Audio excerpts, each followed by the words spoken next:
ଶ୍ରେଣୀ ପଞ୍ଚମ। ବିଷୟ ସାହିତ୍ୟ କୁସୁମ। ପ୍ରସଙ୍ଗ ଫୁଲ।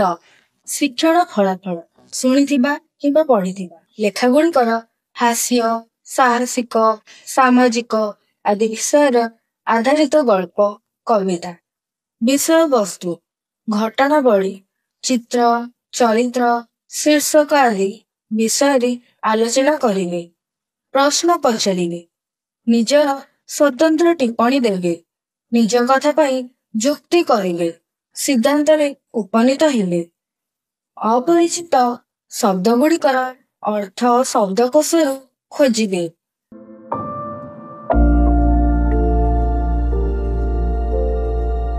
ସୁପ୍ରଭାତ ପିଲାମାନେ, ଭଲ ଅଛ ତ? ହଁ।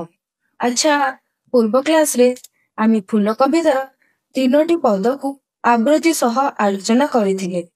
ଆଜି ଆମେ ଆଉ 3ଟି ପଦକୁ ଆବୃତ୍ତି କରିବା ଓ ସେହି ପଦଗୁଡ଼ିକୁ ଆଲୋଚନା କରିବା। ମୋ ରୂପ ସୁନ୍ଦର କେତେ ନିର୍ମଳ, ପତର ଉପରେ ଦିଶେ ସୁଢଳ। କି ଯୁବା ବାଳକ ଅବାସ୍ତବୀର, ମତେ ଦେଖିଲେ ଟି ହନ୍ତି ଅଧୀର। ମତେ କେ ଗଳାରେ କେ ବା ମୁଣ୍ଡରେ, ଥୁଅନ୍ତି ନଦଳି କେହି ପୟରେ।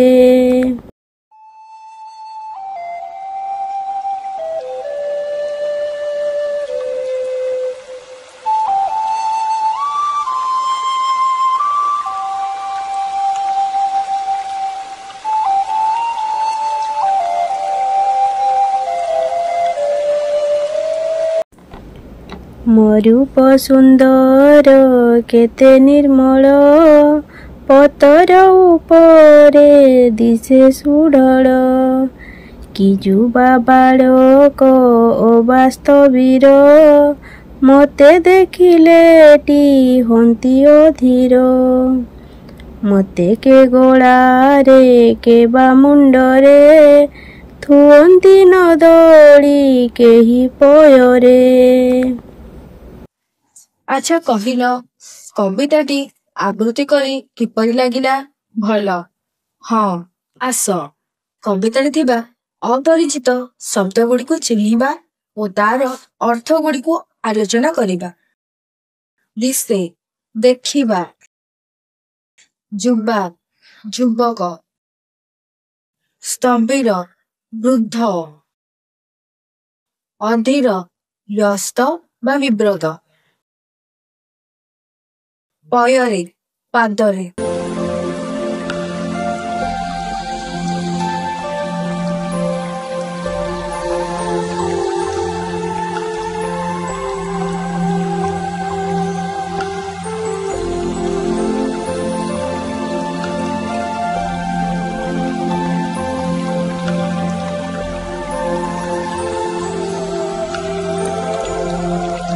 ଆମେ ଅପରିଚିତ ଶବ୍ଦଗୁଡ଼ିକୁ ଆଲୋଚନା କଲେ।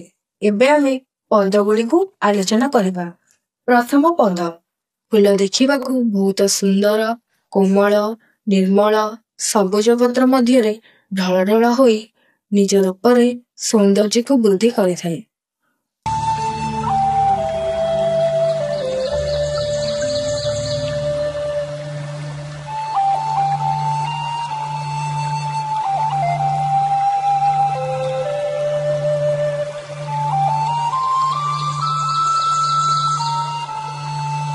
ଦ୍ୱିତୀୟ ପଦ। ଫୁଲକୁ ଦେଖି ବାଳକଠାରୁ ଆରମ୍ଭ କରି ଯୁବକ, ବୃଦ୍ଧା ପର୍ଯ୍ୟନ୍ତ ସମସ୍ତେ ବ୍ୟସ୍ତ ବିବ୍ରତ ହୋଇ ନିଜ ମନର ଭାବନାକୁ ପ୍ରକାଶ କରନ୍ତି।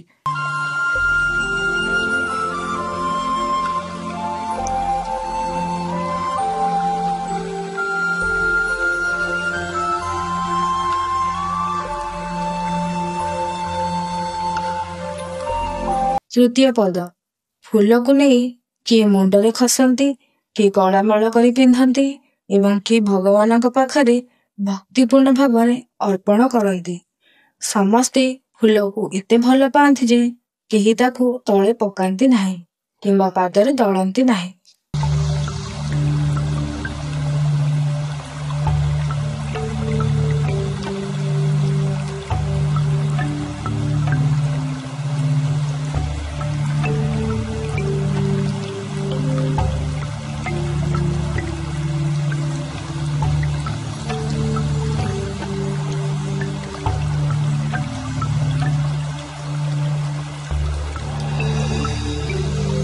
ପିଲାମାନେ ଏବେ କୁହ, ଫୁଲ କବିତାର ଏହି 3ଟି ପଦ ଗୁଡ଼ିକ ଆଲୋଚନା ପରେ ତୁମମାନଙ୍କୁ କିପରି ଅନୁଭବ ହେଲା? ବହୁତ ଭଲ। କହିଲ ପିଲାମାନେ, ଫୁଲ କବିତାରୁ କଣ ଶିକ୍ଷା କଲ?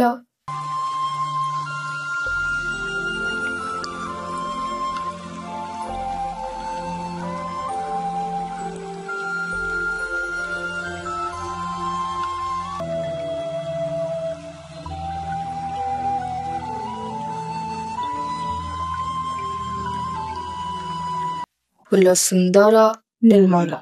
ଫୁଲ ପରି ସମସ୍ତେ ନିଜ ମନକୁ ସୁନ୍ଦର, ନିର୍ମଳ ରଖିବା ଉଚିତ। ଦ୍ୱିତୀୟ ପ୍ରଶ୍ନ, ପଦରେ ଖାଲି ଅଂଶ ପୂରଣ କରିବା।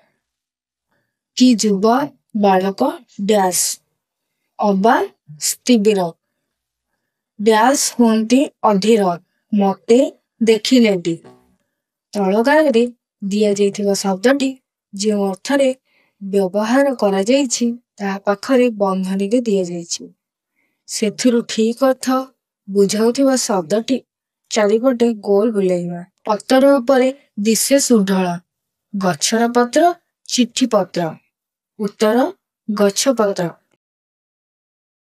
ଥୁଅନ୍ତି ନଦଳି କେହି ପୟରେ, ଜଳରେ ପାଦରେ। ଉତ୍ତର ପାଦରେ। ତଳ ପ୍ରଶ୍ନର ଉତ୍ତର ଦେଖିବ। ବାଳକ, ଯୁବକ ଏବଂ ବୃଦ୍ଧା କାହିଁକି ଅଧୀର ହୋଇଥାନ୍ତି? ଫୁଲର ମହକରେ ବାଳକ, ଯୁବକ ଏବଂ ବୃଦ୍ଧା ଅଧୀର ହୋଇଥାନ୍ତି। ସମସ୍ତଙ୍କୁ ବହୁତ ବହୁତ ଧନ୍ୟବାଦ।